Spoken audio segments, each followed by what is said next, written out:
सातारा जावली विधानसभा मतदारसंघातल्या आजच्या प्रचाराच्या दौऱ्याच्या निमित्तानं आज आम्ही परळी विभागातल्या आंबोडेमध्ये धुंदवडेमध्ये या ठिकाणी आहे। अनेक वेळा प्रचाराच्या निमित्तानं आरोप प्रत्यारोप होत असतात, पण मला वाटतं की माझ्यावर दुसरा आरोप करण्याची कोणती संधी नसल्यामुळं त्यांना तो कोयनेचा प्रश्न कोणीतरी सांगितलाय।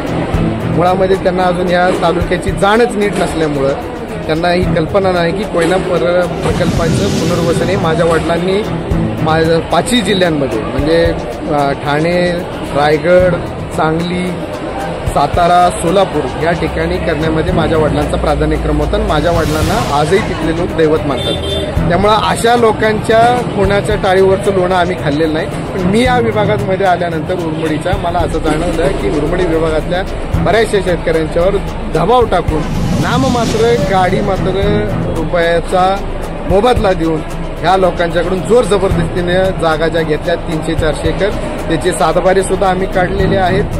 आपण बघतोय की नक्की ह्या कशा पद्धतीच्या या भूमिका यांनी पार पाडल्यात। त्यामुळे माझ्यावर आरोप करण्यापेक्षा तुम्ही बँका बुडवल्या, तुम्ही लोकांची शेती जोर जबरदस्तीने घ्यायचा प्रयत्न करताय, ठेकेदारांना जपण्यासाठी तुम्ही काम करायचा प्रयत्न करताय। त्यामुळे माझ्यावर किती बोटं करण्यापेक्षा तुम्ही किती खोलात आहे ह्याचा विचार करा आणि जनतेला त्याची उत्तरं द्या।